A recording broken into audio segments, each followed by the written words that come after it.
Namaskar, amigos y amigas. Hoy tenemos un tema súper interesante que se titula Samskara y las diferencias de género. Samskara, el conjunto de samskaras,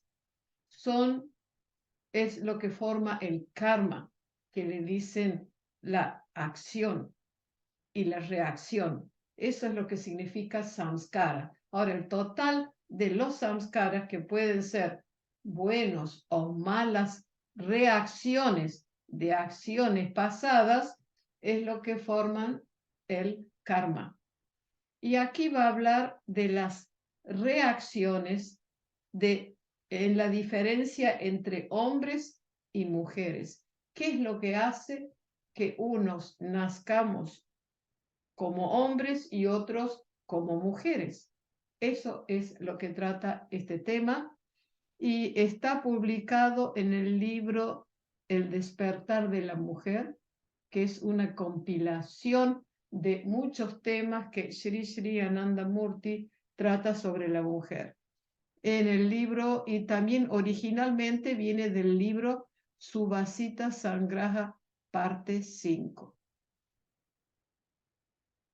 Muy bien, dice así: en la práctica del culto espiritual no hay distinción, ni puede haberla nunca entre hombres y mujeres, dado que Jivatma, el alma individual, no está compuesta de los 5 factores fundamentales. No puede haber distinción de sexo en él. El Atman quiere decir el alma, el Jivatma. El Jivatma habla de el alma, ¿ok? O sea, el alma individual, la conciencia individual, no tiene sexo, no es ni femenino ni masculino. Por lo tanto, en las prácticas espirituales, cuyo motivo, cuyo propósito es desarrollar el camino espiritual para llegar a la conciencia cósmica, en ello, hombres y mujeres tenemos la misma posibilidad, los mismos derechos. Eso que decían antes por allí, que la mujer no puede autorrealizarse por haber nacido mujer, no es cierto. Esos son los intereses, los dogmas creados para hacer que la mujer tenga un rol insignificante en la sociedad y no permitir que la mujer evolucione espiritualmente. O sea que en el yoga, tanto el hombre como la mujer tienen derecho a las prácticas espirituales. La glándula pituitaria y la glándula pineal son iguales tanto en hombres como en mujeres y son glándulas súper importantes en las prácticas espirituales. Sí que naturalmente hay diferencia en otras glándulas y por eso las diferencias son cuando se practican las posturas de yoga, pero no en la meditación. Jivatma no es ni hombre ni mujer, ni hermafrodita. Para la expresión adecuada de los propios samskaras, momentos reactivos, latentes, se renace en el cuerpo de una mujer o de un hombre, o a veces de un hermafrodita. No se trata de alto o bajo, superior o inferior, noble o innoble, porque cualquiera que sea el sexo del cuerpo, el jivatma es solo la facultad testigo de la mente a la que está unido. O sea, el alma es el testigo de la mente, es el testigo de nuestras acciones, de nuestros pensamientos, y no tiene sexo. Eso tiene que estar claro. No le afectan las diferencias sexuales de los cuerpos compuestos por los 5 elementos. Claro, los cuerpos físicos están compuestos de los 5 elementos: el sólido, el líquido, el calor, el aire y el etéreo. Muy bien. Entonces, las reacciones psíquicas no expresadas se llaman samskaras. Por ejemplo, uno lleva a cabo una acción, buena o mala, y eso se imprime en nuestra mente como una reacción. Tenemos varios vídeos que hablan sobre este tema. Digamos así, las reacciones psíquicas no expresadas se imprimen en la mente como impresiones del alma incorpórea. Las guía la mente cósmica, es decir, las reacciones psíquicas no expresadas del alma incorpórea las guía la mente cósmica y las ajusta con una estructura adecuada en el momento y en el lugar apropiado, proporcionando un entorno amigable para la expresión de los samskaras no expresados. Quiere decir, una persona realiza un sinfín de acciones durante su vida. Que esas acciones no sean expresados, esas reacciones no se han expresado, porque para liberar la mente de esas impresiones de nuestras acciones, buenas o malas, tiene que haber una reacción opuesta, que uno la puede experimentar en el plano físico, en el plano mental o en el plano también, digamos así, afectan todos los planos de existencia. Ahora, si una persona ha dejado su cuerpo, si una persona, como le llamamos comúnmente, ha fallecido, esa mente y ese alma salen del cuerpo y están, digamos así, pululando por el espacio.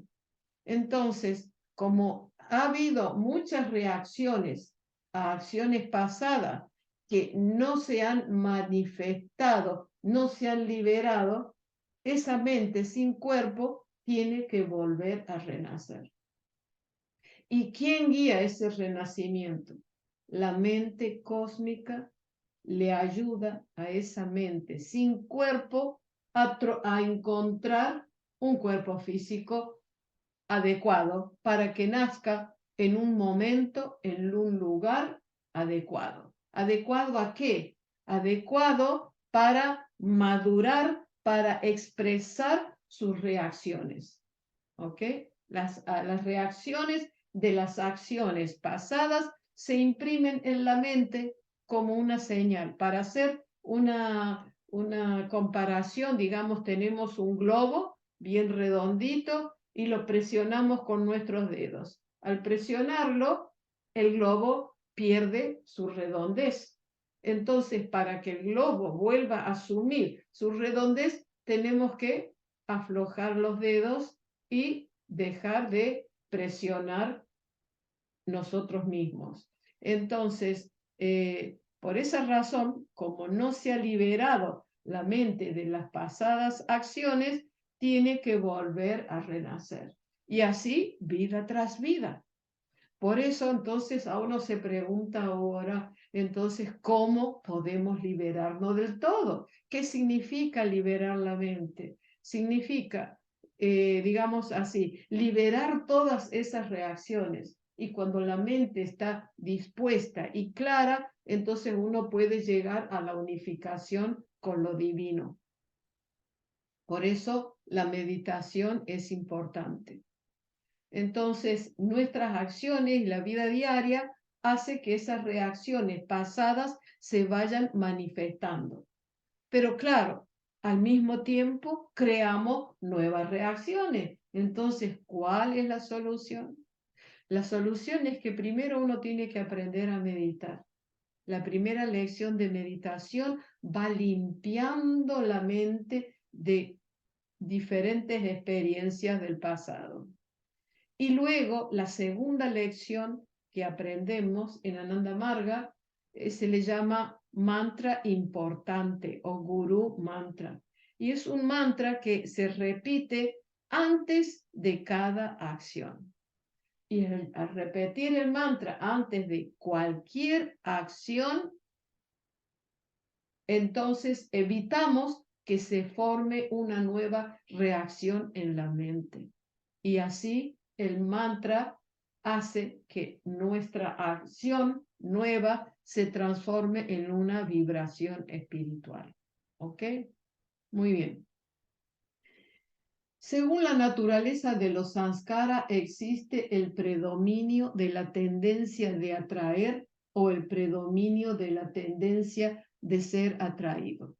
Quiere decir, según la naturaleza de nuestras acciones, existe, digamos, la tendencia de atraer y otra la tendencia de ser atraído. La naturaleza de la fuerza de atracción es atraer hacia sí el objeto de disfrute. Y la naturaleza de la fuerza que es atraída es dirigirse hacia el objeto de disfrute.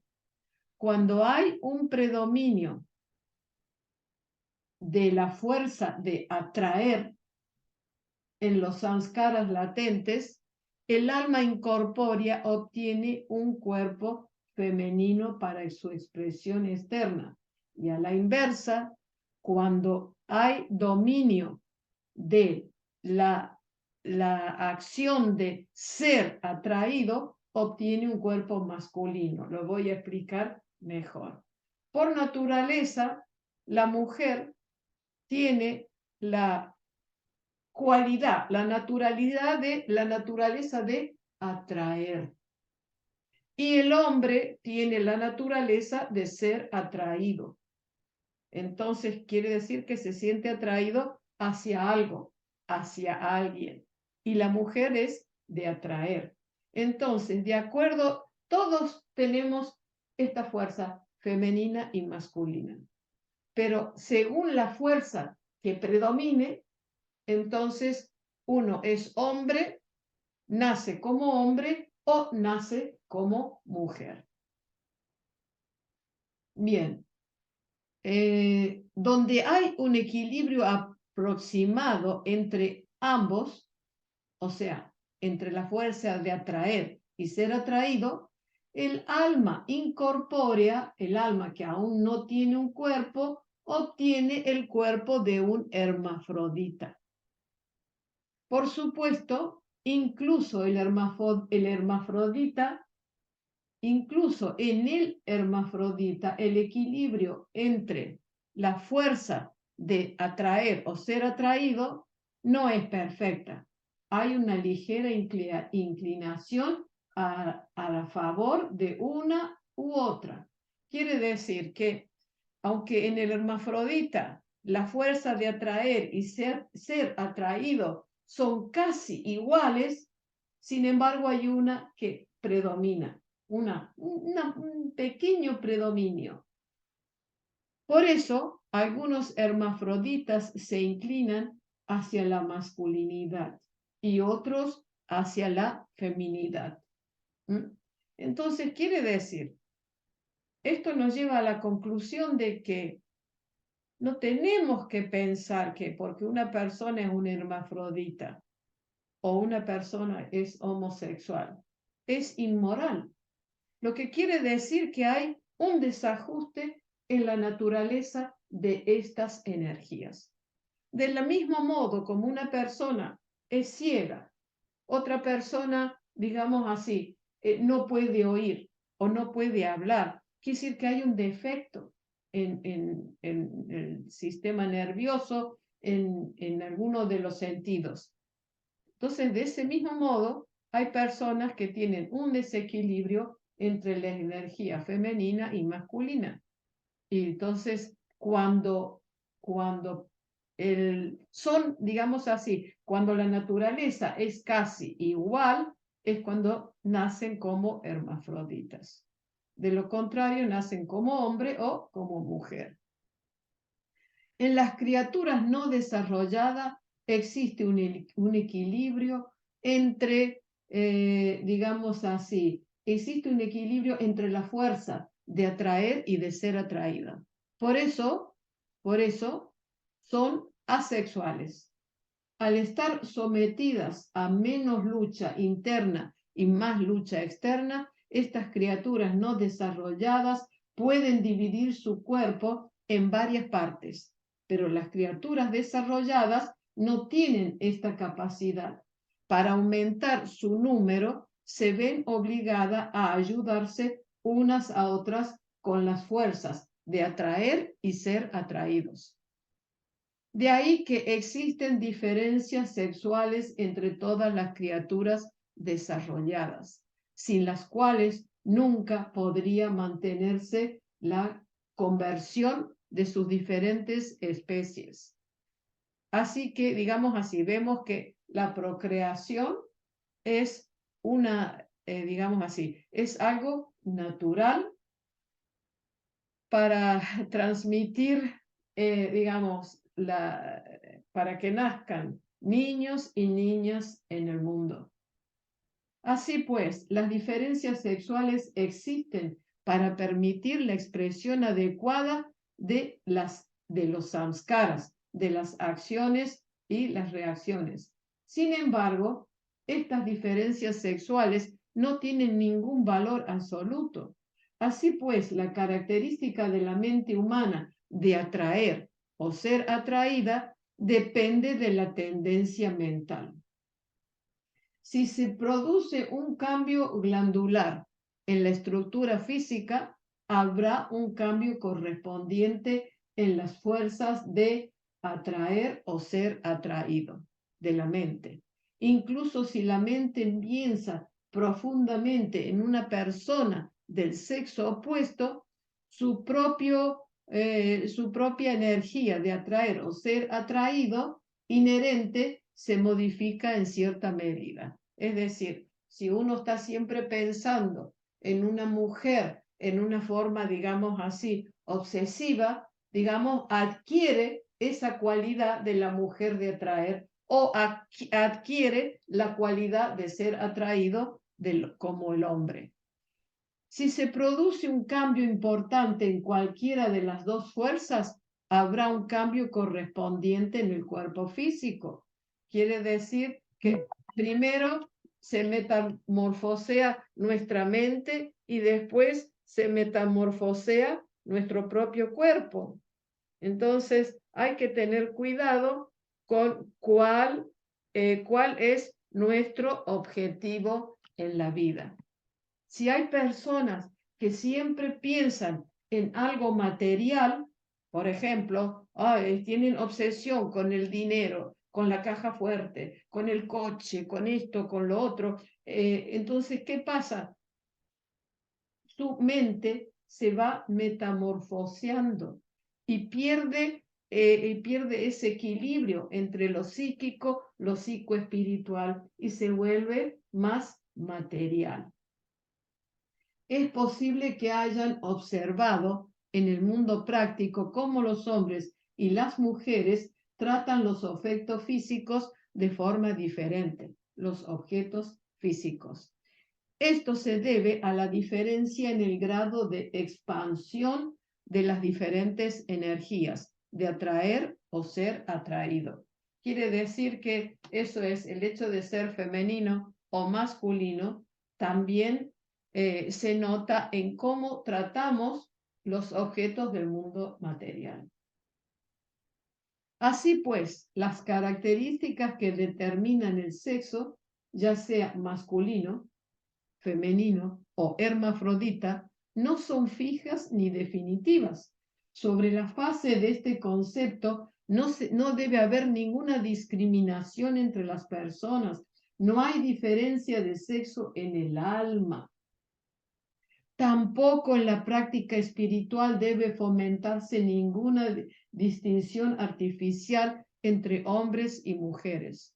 Solo en aquellos aspectos de la práctica espiritual que dependen del funcionamiento armonioso del cuerpo y la mente, como las asanas y los mudras, deben tenerse en cuenta las diferencias glandulares y psicológicas.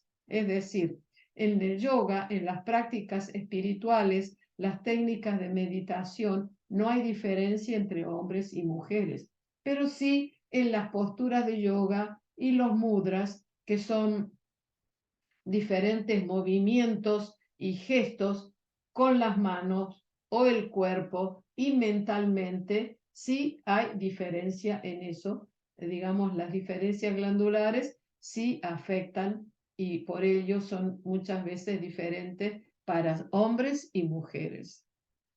La fuerza inicial que provoca la diferenciación sexual y la asunción de diversas formas se denomina Sankalpatmaka. La resolución de manifestarse en el universo creado es la causa primordial del nacimiento. Es decir, la resolución de manifestarse en el universo creado es la causa primordial del nacimiento. Cuando uno piensa en los placeres del mundo y se aferra a los objetos de disfrute, está abocado a asumir un cuerpo físico en la próxima vida. Los sanskaras nacidos de la determinación de renacer se denominan bhava en las escrituras. Vamos a comprender qué dice aquí. Digamos, si uno nace en este universo creado, es porque tiene un objetivo, un anhelo, un apego a algo, ¿no? Entonces, hay personas que tienen, a causa de las prácticas espirituales, se sienten más atraídos a la unificación final, a sumergirse en la conciencia cósmica, ¿ok? Entonces, su objetivo es diferente. Entonces puede ser que nazca igual en un sendero espiritual y se realice en esta vida, en la otra o en la otra. Sri Sri Anandamurti dice que uno tiene que tener el objetivo de que en esta misma vida voy a unificarme con la conciencia cósmica. Y si uno toma esa determinación y hace y lleva a cabo buenas acciones y es moral y abnegado, devoto, sincero, de buen corazón y de buenas acciones, puede lograr la unificación en esta misma vida. Pero si uno tiene objetivos materiales del mundo, va a renacer, ¿ok? Eso es lo que quiere decir. Y uno obtiene un cuerpo físico de acuerdo a sus pensamientos, de acuerdo a sus apegos, de acuerdo a sus reacciones. Entonces, los sanskaras nacidos de la determinación de renacer se denominan bhava en las escrituras. Entonces, el deseo de renacer, por ejemplo, para lograr algo, un objetivo o un apego material o un deseo, no sé, de hacer diferentes cosas en el mundo, pues esos tipos de samskaras se llaman bhava en las escrituras. Dice, inmediatamente después del Sankalpa se produce un Indriya Vritti, la exteriorización de la determinación a través de los órganos de los sentidos. La mente corre constantemente hacia los objetos físicos para disfrutar de ellos con la ayuda de los indriyas en su interminable intento de tenerlos a su alcance. Ya voy a explicar. Los seres humanos quieren adquirir todo el nombre y la fama que el mundo les ofrece para convertirse en los individuos más distinguidos. Quieren que todo el dinero del mundo se deposite en sus cuentas, en sus arcas. Cuando adquieren ciertos objetos, se esfuerzan por mantenerlos bien a la vista. Quiere decir que si nosotros tenemos este objetivo de que queremos tener nombre, fama, mucho dinero, ser famoso, y bueno, eso nos va a llevar, digamos así, a renacer para cumplir esos anhelos que tengamos, que no son anhelos negativos del todo, pues si uno piensa en dinero, solo dinero, dinero, la mente adquiere esa vibración y va perdiendo ese aspecto sutil, y entonces eso nos lleva también a la degradación. No dicen, dime con quién eres y te diré quién eres. Dime lo que comes y te diré de qué está hecho tu cuerpo físico. Dime lo que tú piensas. Y esa es tu meta espiritual. Cuando adquieren ciertos objetos, se esfuerzan por mantenerlos bien a la vista. Finalmente, debido a la extrema influencia de avidia maya, que es la fuerza extroversiva, se sienten tan ciegamente atraídos por esos objetos placenteros que no soportan separarse físicamente de ellos ni siquiera por un segundo. Hay una fuerza que se llama avidia maya, que es la fuerza que nos aleja del núcleo cósmico, nos aleja del conocimiento, nos aleja de la espiritualidad. Y claro, según lo que nosotros pensamos, según la meta que nos trazamos, eso es lo que alcanzamos, ¿no? Entonces, si uno tiene tanto apego a lo material, pues así lo puede lograr o no, pero se hace la meta de la vida de uno, y es una pena, porque es un estado vano de la mente.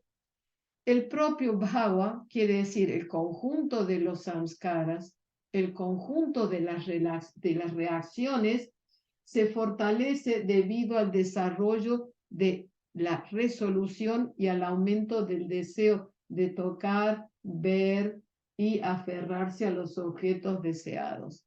Quiere decir que estos samskaras que se manifiestan hacia lo externo se fortalece de ese anhelo, y el aumento del deseo quiere decir que el ser humano tiene la necesidad de expresar los sentidos, de aferrarse a lo que ve, al apego de lo que ve, de lo que toca, y eso hace que la mente se externalice, que viva más hacia el exterior. Este proceso ha existido durante millones de vidas.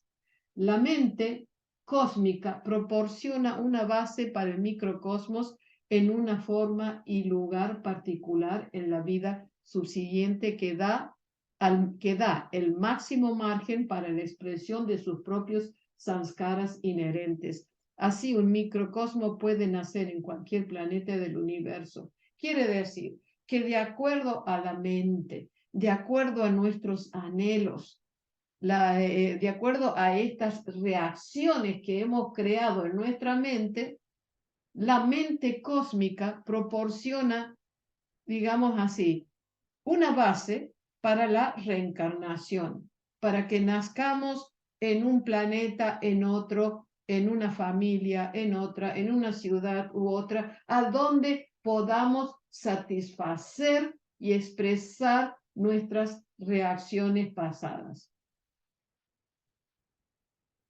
Esto es muy interesante, presten atención. Se dice en las escrituras que el alma incorpórea, es decir, el alma que está en el espacio y que luego la mente cósmica la guía para obtener un cuerpo determinado en un lugar determinado, se dice así, se dice en las escrituras que el alma incorpórea, que está fuera de cuerpo, acepta primero el espermatozoide con la ayuda de la mente cósmica, y luego, al unirse con el óvulo, produce un embrión para la expresión adecuada de sus samskaras latentes. Fíjense, las personas que no creen en Dios, yo digo, qué pena, porque solo viven de lo material, ¿no? Digamos, siendo la conciencia cósmica la que guía esa mente incorpórea, hace que esa mente primero, digamos así, se dice en las escrituras que el alma incorpórea acepta primero el espermatozoide con la ayuda de la mente cósmica. O sea que esa alma viene, digamos así, se une al espermatozoide y luego se une con el óvulo. Produce un embrión para la expresión adecuada de sus samskaras latentes. ¿Qué quiere decir esto? Que la reencarnación es inmediata cuando el espermatozoide que ha sido fecundado, bendecido, digamos, con un alma incorpórea, pasa y se une al óvulo y produce un embrión. Por eso, el yoga nunca apoya, digamos así, el aborto, porque el aborto es un crimen. Aunque uno diga, recién se ha unido ese esperma y ese óvulo, pero ahí está la nueva vida, ahí está el nuevo ser que va a crear, donde el embrión se va a transformar en las diferentes partes del cuerpo. Pero esa mente sin cuerpo y ese alma ya están unidos allí con el futuro embrión, con el embrión que va a ser el futuro bebé, digamos así. La mente sin cuerpo siempre está unida al alma, siempre están juntos. Entonces, eh, por eso el yoga no apoya de ninguna manera el aborto, solo cuando la madre corre peligro, solo cuando una mujer ha sido violada. Si una mujer ha sido violada y quedó embarazada, tiene algunas opciones. Una opción es que se queda con el niño. Otra opción es que tiene el niño y lo da en adopción. Y otra es que aborta. Entonces, solo en esas, digamos, en esos ejemplos, en esas opciones, se apoya el aborto. Si no, no. Muy bien. Porque es un crimen. Entonces, dice así. Por un lado, el embrión adquiere alimento psíquico. Por otro, sus samskaras se expresan internamente hasta que la mente adquiere el poder suficiente para actuar según su sentimiento yo existencial desarrollado. Tendrá que sufrir bhava, aflicciones y sufrimientos como hacedora de acciones no originales. En ese momento no es la hacedora, pero en cuanto las células nerviosas adquieren la capacidad de funcionar según el sentimiento del yo desarrollado, comienza a realizar acciones originales. Quiere decir, durante el embarazo, el niño va creciendo, va adquiriendo sus partes del cuerpo, tiene una existencia interna mental y tiene sus samskaras, reacciones de otras vidas, pero no los puede expresar. Solo cuando en el momento de nacer, digamos, y a través de la lucha en la vida, porque siempre hay una forma de sufrimiento o de lucha que nos lleva al crecimiento. Entonces, cuando nace, el niño va desarrollándose física, mental y espiritualmente, y allí ya puede comenzar a hacer sus propias acciones originales. ¿Por qué ha renacido? Por sus acciones de otras vidas, sus reacciones de otra vida que lo han llevado a este nuevo nacimiento. Los sabios dicen que el ser vivo se nutre primero en el cuerpo del padre, luego en el vientre de la madre y finalmente en la tierra después de nacer. Por lo general, después de los 39 años, por supuesto el periodo puede variar ligeramente según los cambios en el tiempo, el espacio y la persona, el cuerpo comienza a deteriorarse. Quiere decir que desde que uno nace hasta los 39 años el cuerpo está en expansión. Y después de los 39 años, más o menos, el cuerpo empieza a deteriorarse. Por eso es importante la salud, la alimentación, la vida sana, para que uno pueda llegar a vivir mucho tiempo.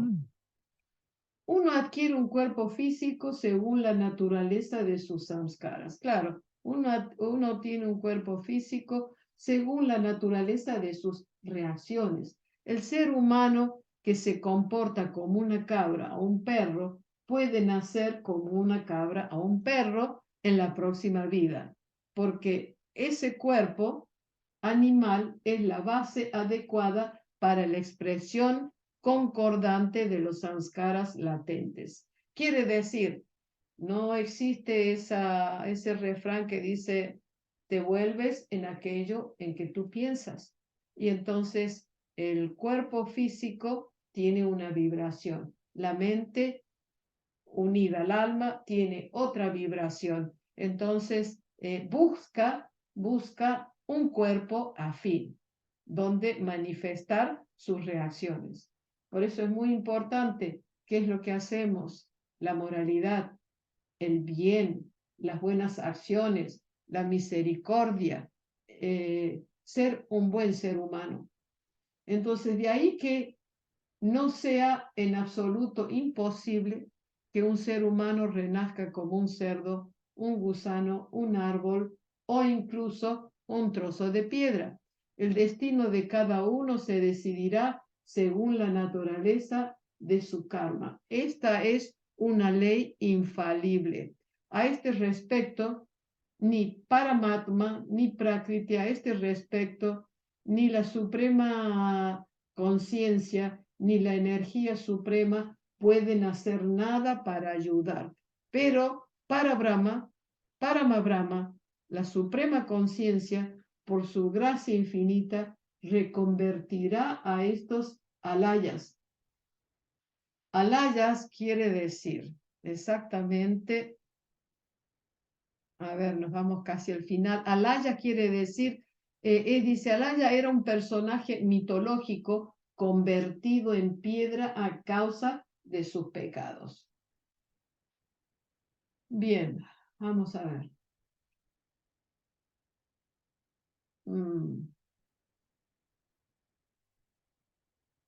Bien.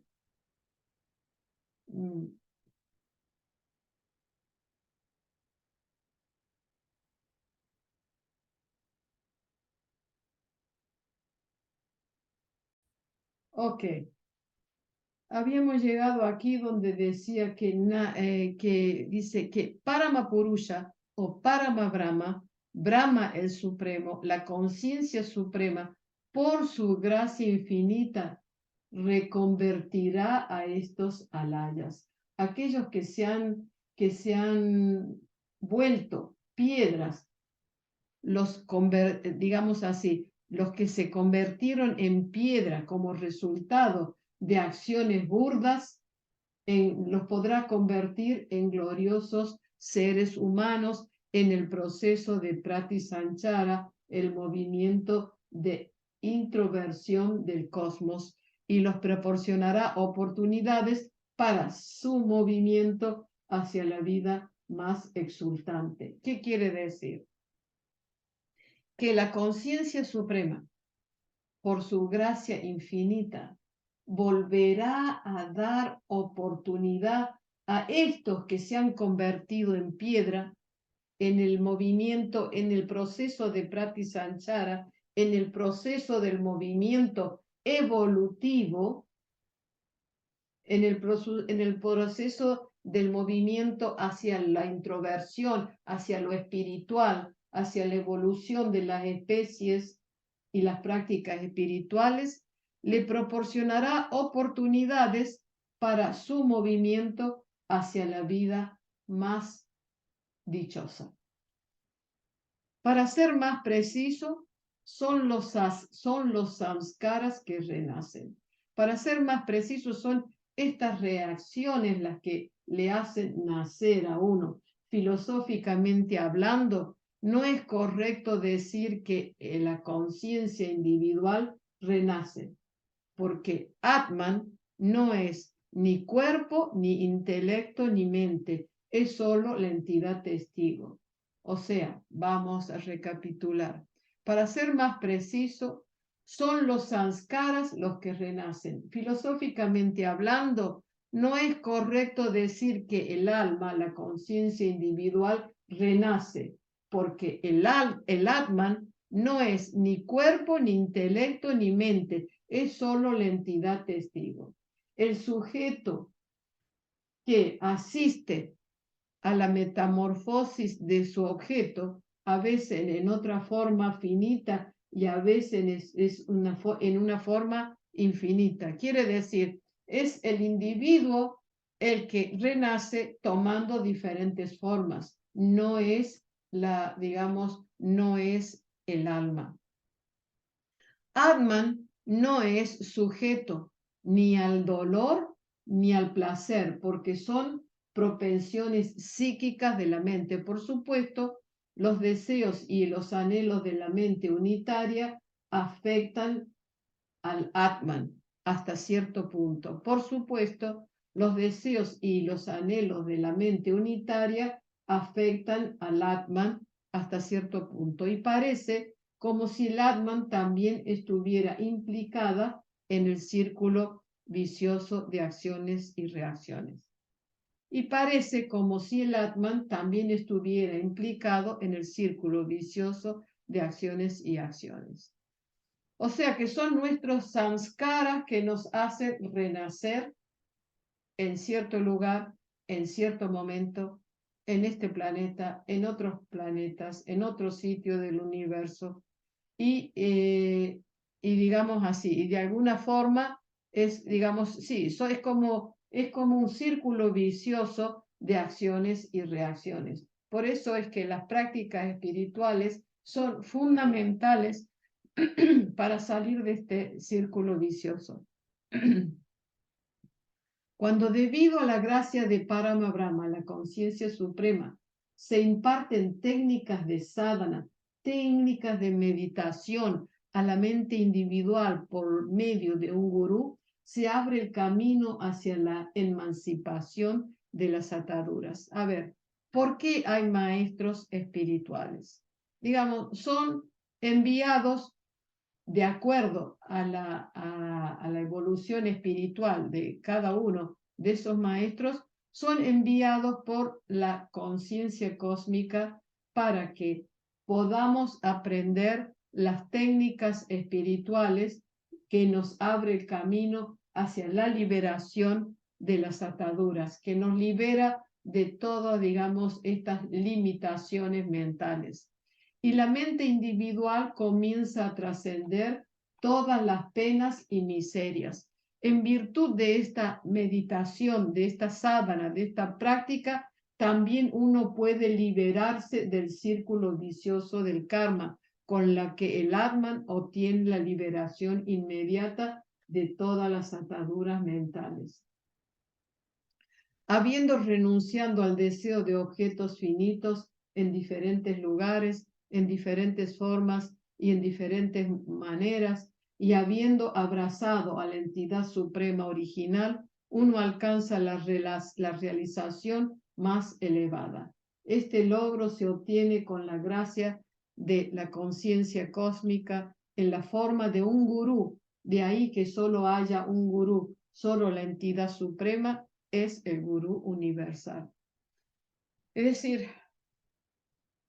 decir, la conciencia cósmica envía los maestros para que nos ayuden a través de las prácticas científicas, espirituales, de la meditación, para que nos liberemos de todo ese karma negativo que tenemos y podamos realizar a la conciencia cósmica.